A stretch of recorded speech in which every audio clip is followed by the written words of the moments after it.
سب سے پہلے تو کتابی دنیا میں خوش آمدید. مطلب یہ ایک ایسا چینل ہے جہاں ہم دنیا کی جو مشہور اور طاقتور سائنسی یا سیلف امپروومنٹ کی کتابیں ہیں نا، ان کو بالکل آسان اردو میں سمجھانے کی کوشش کرتے ہیں. بالکل، اور یہ بہت ضروری بھی ہے. ہاں، تو اگر کوئی یہ چاہتا ہے کہ مشکل کتابیں بھی مطلب آسانی سے سمجھ آئیں اور زندگی میں کوئی اصل تبدیلی آ سکے تو اس چینل کو ضرور سبسکرائب کیا جانا چاہیے. صحیح، کیونکہ ہم صرف نظریاتی باتیں نہیں کرتے. بالکل نہیں کرتے. تو آج کے اس گہرے مطالعے میں، یعنی ہمارے اس ڈیپ ڈائیو میں، ہم جس کتاب کا جائزہ لے رہے ہیں نا، وہ ہے گیلی رابرٹ کی مشہور کتاب دا ملینئر مائنڈ سیٹ، اور یہ اس کا حصہ نمبر 1 ہے. اور یہ کتاب میں سمجھتی ہوں کہ صرف کھوکھلے نظریات پر نہیں ہے، مطلب یہ عملی اصولوں پر مبنی ہے جو سکھاتی ہے کہ ایک عام انسان، بالکل عام انسان، اپنی سوچ بدل کر غیر معمولی آمدنی کیسے پیدا کر سکتا ہے. صحیح. اور اس حصے میں مطلب آج ہم مصنف کی کہانی جو بنیادی ذہنی تبدیلی ہے، مائنڈ سیٹ شفٹ، اس کی طاقت پر بات کریں گے. اور یہ بھی دیکھیں گے کہ سوچ کو محدود کرنے والی جو رکاوٹیں ہوتی ہیں وہ کیسے کام کرتی ہیں. بالکل. تو چلیں اسے ذرا تفصیل سے سمجھتے ہیں. کسی بھی نظریے کو سمجھنے کے لیے نا، کہانی سے بہتر کوئی چیز نہیں ہو سکتی. بالکل، کہانیاں ہمیشہ یاد رہتی ہیں. ہاں، تو اس مائنڈ سیٹ شفٹ کو سمجھنے کے لیے خود گیری رابرٹ کی کہانی بڑی حیران کن ہے.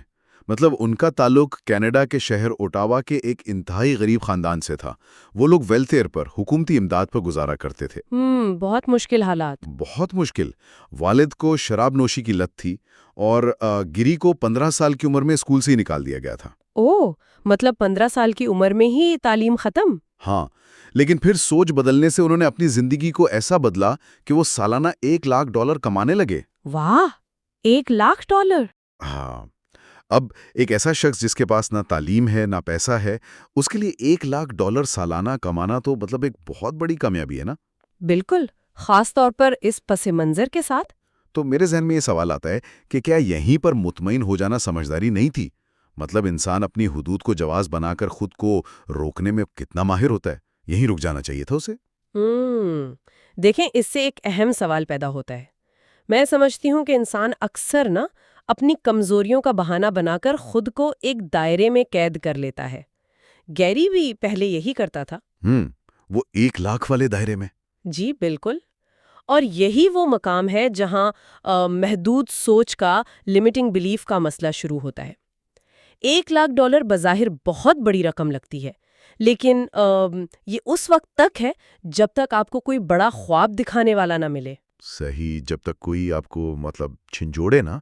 اور یہاں بات واقعی بہت دلچسپ ہو جاتی ہے، کیونکہ گیری کی زندگی میں وہ بڑا خواب دکھانے والا شخص وہ مینٹور بن کر آیا، باب پراکٹر. باب پراکٹر، بالکل، وہ تو مائنڈ سیٹ کے ماسٹر مانے جاتے ہیں. تو کتاب میں ہے کہ مارک وکٹر ہینسن کے ذریعے گیری کی ملاقات ہوئی باب پراکٹر سے، اور باب نے گیری سے سیدھا سوال پوچھا کہ بھائی 1 سال میں سب سے زیادہ کتنا کماتے ہو؟ اور گیری نے یقیناً بڑا فخر سے بتایا ہوگا. بالکل، اس نے فخر سے کہا $1,00,000. اسے لگا باب بہت متاثر ہوگا، لیکن باب کا جواب سن کر اس کے ہوش اڑ گئے. باپ نے کیا کہا تھا؟ باب نے کہا یہ تو کچرا ہے، مطلب گاربیج ہے.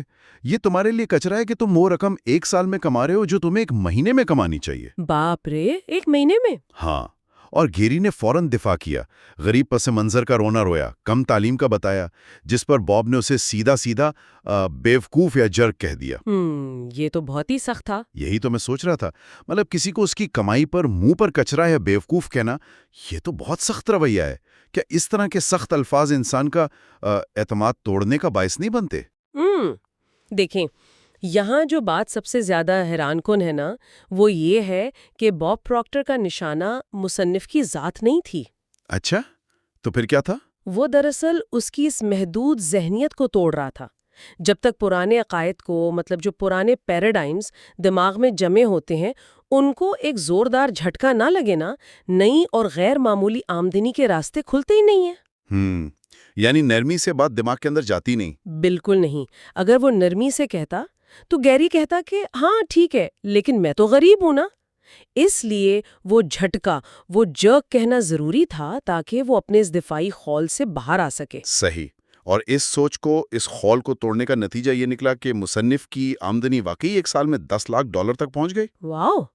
10 گنا اضافہ؟ ہاں، لیکن اگر یہ پرانی سوچ نہ بدلے تو پھر کیا ہوتا ہے، اس پر بھی کتاب میں بڑی دلچسپ بات ہے۔ ہاں، غربت کی ذہنیت والا حصہ، پاورٹی مائنڈ سیٹ۔ بالکل، مطلب اگر کوئی شخص صرف پیسے حاصل کر لے، فرض کریں لاٹری جیت لے، لیکن سوچ نہ بدلے تو وہ دوبارہ غریب ہو جاتا ہے۔ ایسا ہم اکثر دیکھتے بھی ہیں ارد گرد۔ ہاں، اور اسے سمجھانے کے لیے کتاب میں افریقہ میں بندر پکڑنے کی ایک مثال دی گئی ہے، جسے منکی ٹریپ کہتے ہیں۔ وہ ناریل والی مثال؟ بالکل، شکاری ایک کھوکھلے ناریل میں مونگ پھلیاں ڈال دیتے ہیں، سوراخ چھوٹا ہوتا ہے، بندر ہاتھ ڈال کر مونگ پھلی پکڑ لیتا ہے، مٹھی بند ہوتی ہے تو ہاتھ باہر نہیں آتا۔ اور وہ مونگ پھلی چھوڑتا نہیں ہے؟ نہیں چھوڑتا، وہ مر جائے گا، پکڑا جائے گا، لیکن پرانی سوچ یعنی وہ مونگ پھلی چھوڑنے کے لیے تیار نہیں ہوتا۔ لوگ بھی اپنے چھوٹے اور پرانے خیالات، وہ جو پینٹی آئیڈیاز ہوتے ہیں، انہیں نہیں چھوڑتے۔ یہ بہت ہی گہری بات ہے، مطلب انسان اپنی عادتوں کا کتنا غلام ہوتا ہے۔ بالکل، میں سوچ رہا تھا یہ بالکل ایسا ہی ہے جیسے کسی کے پاس لیٹسٹ سمارٹ فون ہو، بالکل نیا آئی فون یا کچھ، لیکن وہ پرانے بٹنوں والے فون کی عادت کی وجہ سے نئے فون کا سافٹ ویئر اپڈیٹ کرنے سے ڈرتا ہو۔ بہترین تشبیہ ہے یہ۔ مطلب فون میں تو سب کچھ ہے، لیکن وہ ڈر رہا ہے کہ کہیں خراب نہ ہو جائے۔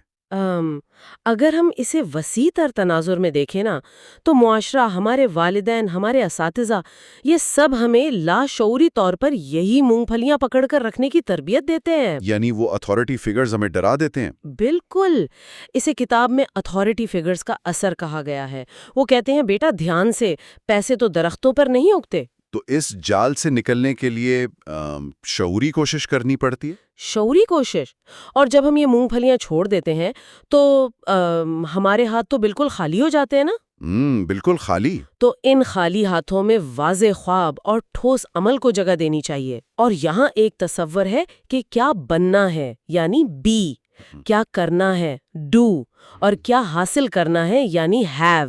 بی ڈو ہیو، یہ بہت اہم ترتیب ہے۔ ہاں، لیکن صرف خواب دیکھنا تو کافی نہیں نا، عمل بھی لازمی ہے۔ کتاب میں اس پر ایک ٹرک ڈرائیور لیری والٹرز کا بڑا کمال کا واقعہ ہے۔ اچھا، کیا کیا اس نے؟ اس کا اڑنے کا خواب تھا، تو اس نے اپنی لان کی کرسی کے ساتھ 45 بڑے غبارے باندھے، ان میں گیس بھری، اور وہ 11,000 فٹ کی بلندی تک اڑ گیا۔ کیا 11,000 فٹ ایک عام کرسی پر؟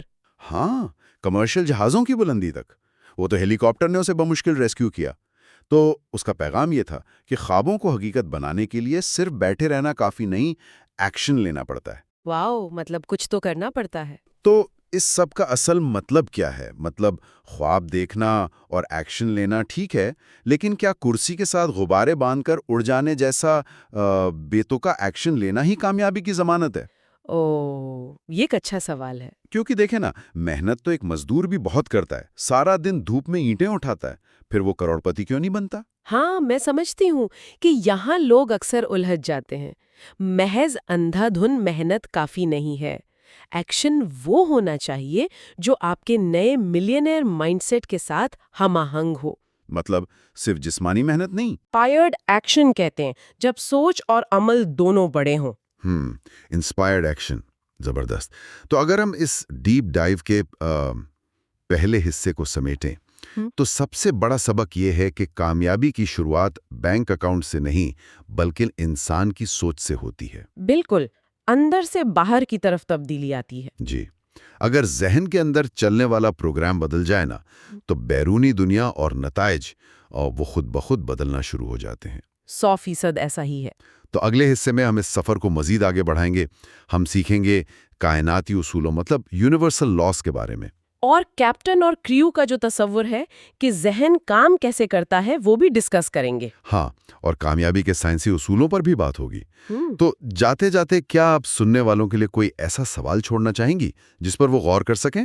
بالکل، میری نظر میں ایک بہت گہرا سوال یہ ہے کہ اگر آج ہماری مالی حالت اور زندگی ہمارے ماضی کے خیالات کا عین عکس ہے تو ذرا سوچیں، ٹھیک 1 سال پہلے ہم اپنے بارے میں ایسا کیا سوچ رہے تھے جس نے ہمیں آج بالکل اسی جگہ لا کھڑا کیا ہے جہاں ہم اس وقت موجود ہیں؟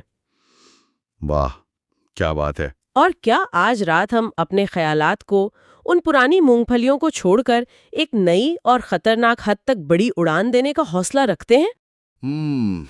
افریقہ کے شکاریوں کا نا